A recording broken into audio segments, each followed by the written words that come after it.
Ah, I remember you.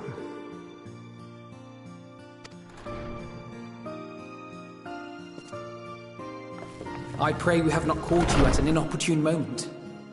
We wanted to offer our thanks for your kind words in the forum.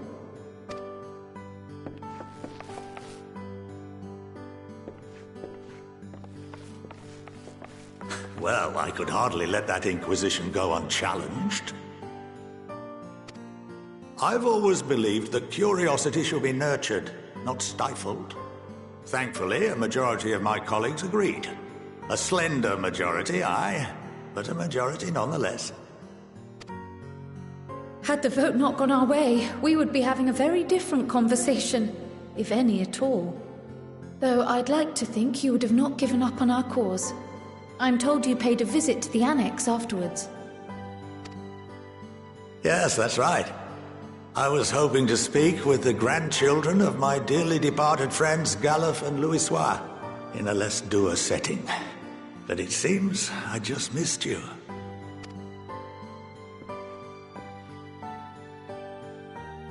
I still can't believe how much you've grown. If only your grandsires could have seen the way you presented yourselves to the Forum. Why, it fair brought a tear to my own eye.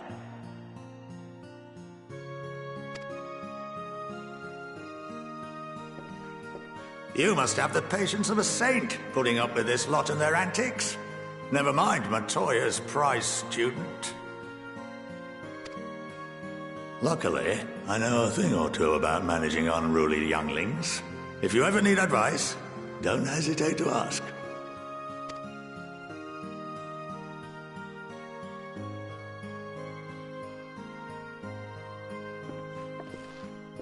If I may, there is a rather more pressing matter we wish to discuss. What can you tell us of this duty that the Forum must fulfill? Nothing, I'm afraid. Like all humble servants of the Forum, I am sworn to secrecy.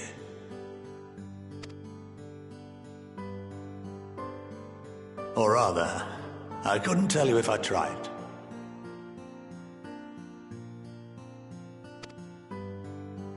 Our duty is of the gravest importance. Furthermore, if the particulars were made public, it would incite widespread panic.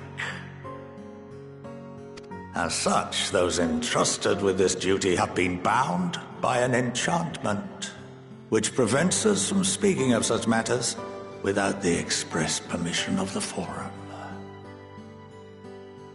How is that even possible? It's been some time since I last gave a lecture.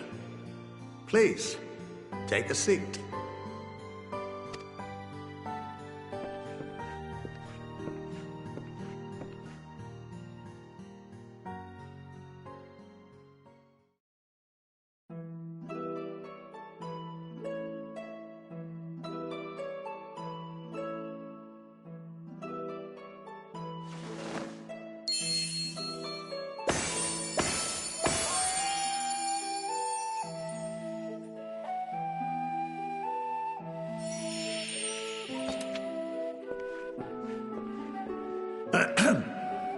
We shall begin by reviewing the fundamentals of etherology. The ether, which imbues us with life, can be categorized into three forms. Two are of the incorporeal sort, the soul and the memory. Can anyone tell me the third?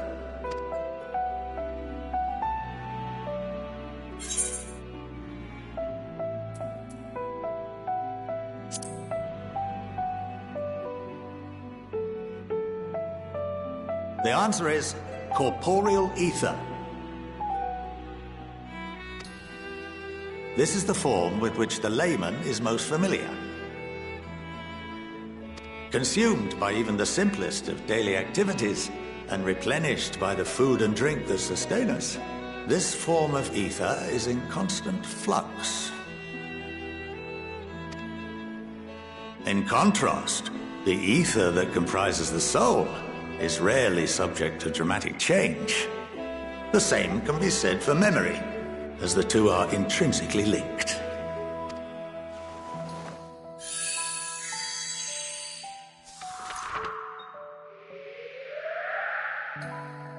Picture the soul as paper, and memories as words written upon it.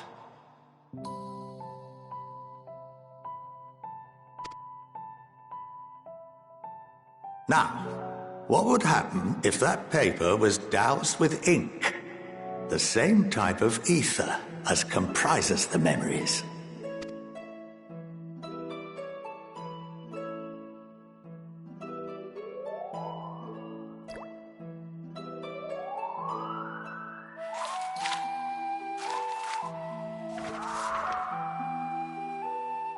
It would blot out everything that was written. Precisely. We would be unable to recall the memories, and any activities that depend upon them would be hindered as well. In fact, this exact phenomenon was observed on a vast scale not so long ago. And what might that have been?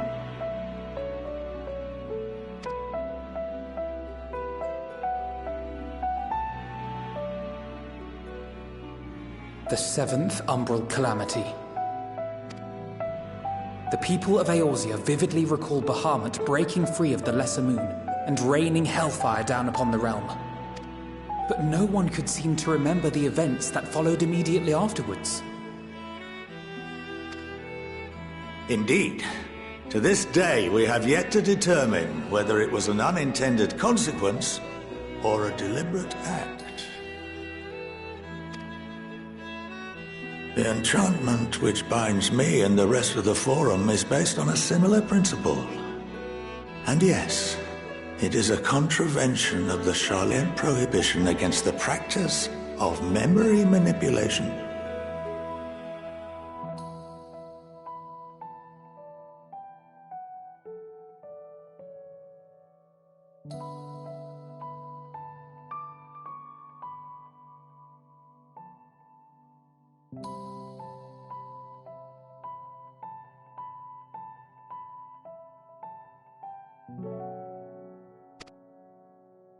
Only when a new member is inducted and told of our great duty are they subjected to the process. A necessary evil. You have my word that it would never be used to manipulate the populace? I should hope not. But can this enchantment be dispelled and your memories restored? If 9/10 of our members give their approval, then the process may be reversed.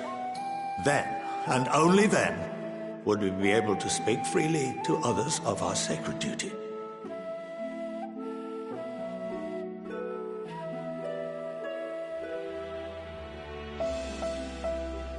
Barring that, we must wait until we return to the ethereal sea.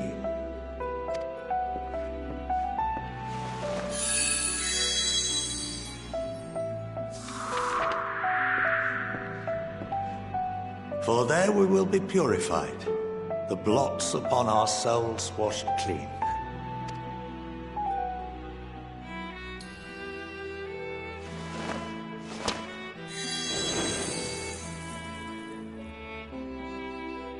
And our memories drift apart and dissolve, rather defeating the purpose, I suppose.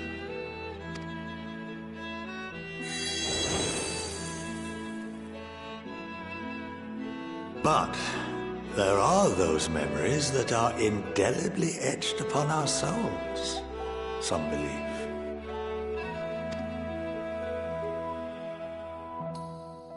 What happens after that? We are reduced to pure ether, coalesce with that of others, and create souls anew. Alternative schools of thought assert souls remain whole and return to the corporeal world, reborn into another form. Both theories have their proponents. Personally, I consider each equally probable.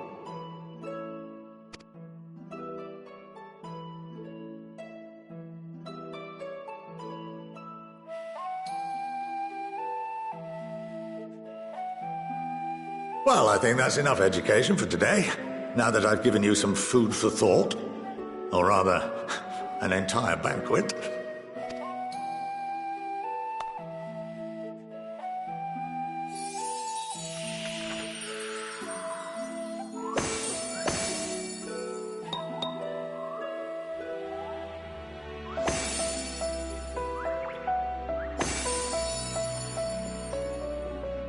I would remind you that although I'm unable to assist you with certain matters, the resources at my disposal may still be of use to you. I'll arrange for you all to be given the run of Phenomenon. Of course, as associate to our alumni and the students of Baldessian, this privilege is extended to you as well, my friend. Oh, and I suggest you speak with Ki Aliapo. She's well known among the artisans of Sharlayan, and her network of contacts may prove useful in your search for knowledge. I wish you all the best in your pursuits, wheresoever they may take you.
By the 12.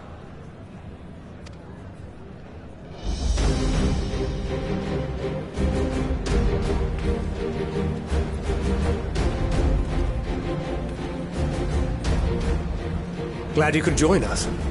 I hope you don't mind, but we went ahead and started without you. As you can imagine, our traveling companions were eager to become acquainted. 'Tis a rare thing indeed to see such a diverse and talented group of individuals assembled for a single purpose. We fight not only for the sake of Eorzea, but for the entire world, including the people of Garlemald. Much rides on the efforts of the Ilsabard contingent. Indeed, which is why I am glad to find myself in the company of many trusted comrades, yourselves included. Lucia!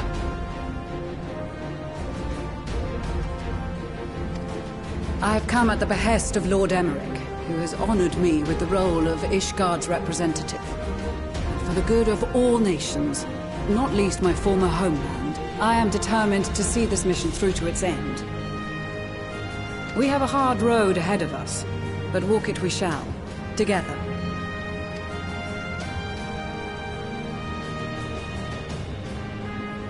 We too welcome this opportunity to work together once more. I have faith that, if there is a way to resolve this conflict, we will find it. Allow me to introduce you to the rest of our company. Everyone! If I may have your attention.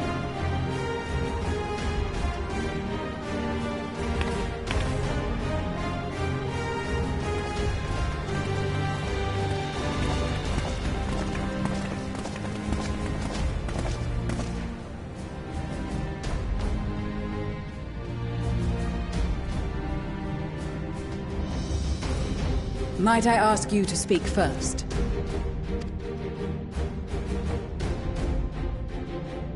If I must, I am Arun Senna, spokesman for the Gridanian delegation.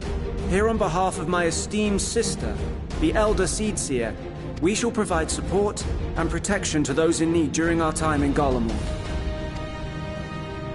To that end, I am joined by healers selected by the Conjurers Guild, with the Order of the Twin Adder's Finest serving as our escort.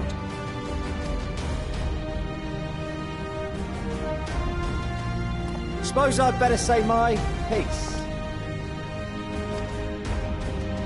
Wait, I know you. The name's Sicard, in case you've forgotten. Truth be told, I'd rather you had forgotten. Any road, the Admiral asked Captain Hillfear to send his best, and for whatever reason, he picked me. Of course, if I'd refused, I'd be the laughingstock of the bloody executioners, and my reputation's taken enough of a keyhauling as it is. But more importantly, like any pirate worth his salt, I know when you're staring down a storm, you gotta trust in the commander of your ship. So if the Admiral wants us to go to Garlemald, not for plunder and glory, but a promise of peace in our time, then that's what we'll do.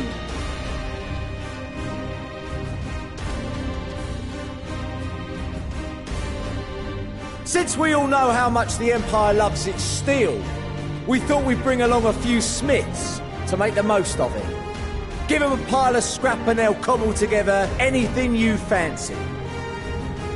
Of course, just like the Gridanians, we got fighters of our own. We might have come with a more constructive purpose in mind, but we're more than capable of cracking skulls, believe you me.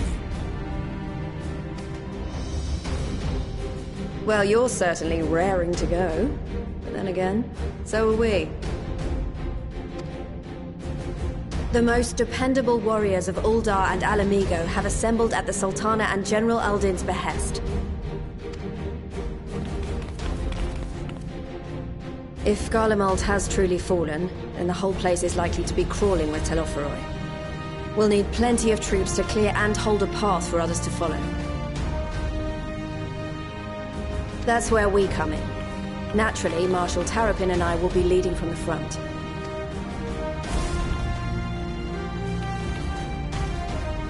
It's been some time since I last saw you in your element on the battlefield. From what I've heard, you've become pretty fearsome yourself. Master Matoya? The Avatar of Destruction?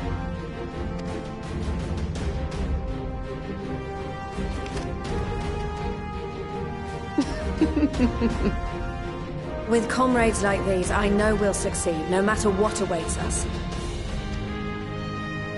And then we might finally get a chance to enjoy a good long rest.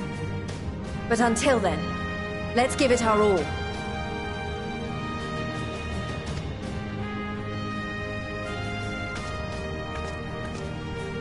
As for Ishgard, we Temple Knights have come in force to uphold our nation's commitment to the peace and welfare of our allies. The bitter cold of Garlemald is a formidable enemy in of itself. Our experience fighting in ice and snow will prove invaluable in the days ahead. Accordingly, I have been designated commander of the Ilzabard contingent. I will do all in my power to provide you with the leadership and guidance you require. The four high houses, House Hylinart foremost among them, have arranged for a host of machinists to join us on our mission. Their knowledge of Imperial Magitech is sure to be a great boon. They will address any problems of a technical nature, together with the smiths of Limpsa Lomitsa. There is another awaiting introduction. Lord Emanolain! Ah, yes. Emanolain de Forton, at your service. Though, lest there be any misunderstanding, I should stress that I've not become a fearsome warrior while you were away. Rather, far from it, actually. My brother, in his infinite wisdom, decided this would be an excellent chance to make something of myself. Oh, and fight for world peace and all that. But, should the opportunity arise for a spot of ballroom dancing, I will be your twinkle-toed gentleman of light.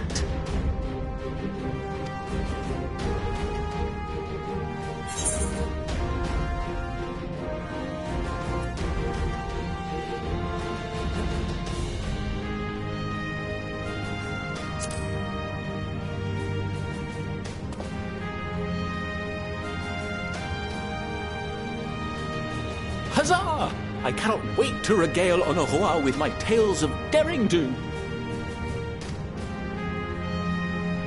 I believe that concludes introductions for the Grand Company of Eorzea. Our allies from the Eastern Alliance were due to arrive some time ago, but it would appear they have been delayed. Would that be the Shinobi of Doma? Actually, they've been tasked with relaying messages back and forth between the various Eastern nations. According to Lord Hien, however, an equally capable company of warriors has been sent in their stead. Out of my way, you preening fool!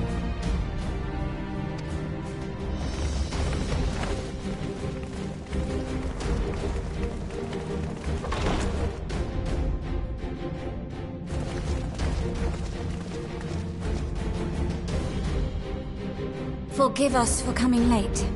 We are the delegates of the Eastern Alliance. Cyrena, and you've brought company.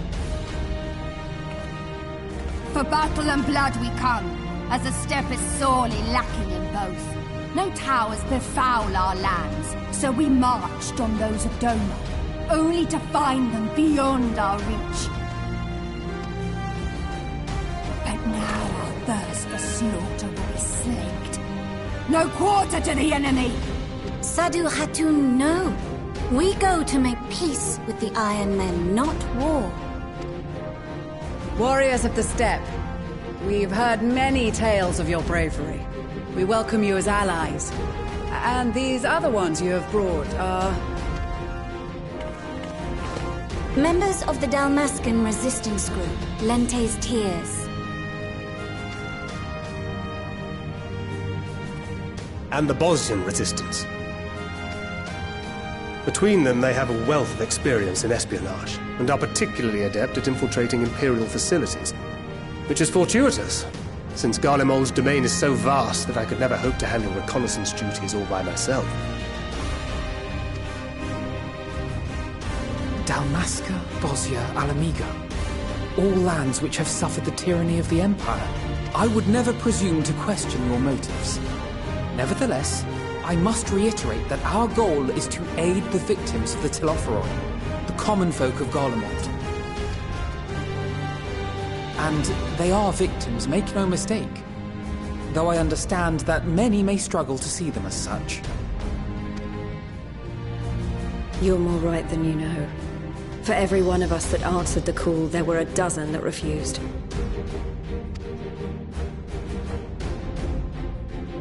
Not only in Alamigo, but everywhere we went. And who could blame them? The Empire's always been the enemy. But after seeing what we've seen, fighting and working against and with Garleans, there's no denying the simple truth. They're just people. No different from you or I. They've got their share of liars and murderers, but so do we. So do we all. Fordola, who once swore herself to Garlemald, has proven herself a trusted ally time and time again. Every Eorzean here knows Cid Garland, the Imperial defector who shared with us countless technological wonders. Maxima, who stands with us today, tried to reform Garlemald from within and make peace with Joma. So you can believe me when I say that every fighter here understands and accepts that the Imperials are not monsters and are deserving of help. Or at least that they were able to put aside their feelings for the greater good. It won't be easy, but we're all determined to make this world a better place.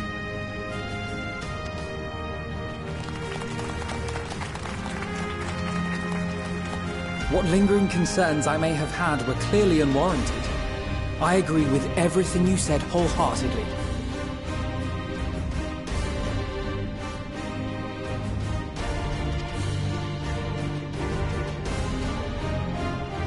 Then we are in accord. Now, let us review our strategy. To reach the Garlean capital in northern Ilsabard, we must cross the central mountain range. Fortunately, Garland Ironworks can provide aerial transport, sparing us this most treacherous part of our journey. However, attempting to fly any closer to Garlemald would attract the attention of the Telophoroi. As they appear to have seized control of the majority of the Imperial military, we must assume that includes its fleet. In addition, Garlemald possesses devices that can interfere with airship navigational systems, further discouraging an airborne approach. Given the circumstances, the closest we dare deploy our contingent is an area between the range and the capital, the Magna Glaciers. From there, we must travel the rest of the way on foot. We will also need to bring the airships with us to ensure we can withdraw with haste. Although much of the terrain will be blanketed in snow, we should be able to make use of local roads and shipping facilities. The vast ice field will afford us an unobstructed view of the surrounding area. On the other hand, it will also allow others to easily spot us. So it is imperative that we only make camp in positions where we can easily defend ourselves. And the airships, which must be kept safe at all costs. We cannot account for every possibility, so we must be prepared to think on our feet. We will be tested. Sorely tested, I expect. But for our homes and for our people, and a people not our own but in need, we will succeed. Spare no effort in your preparations. Once we depart, there is no turning back.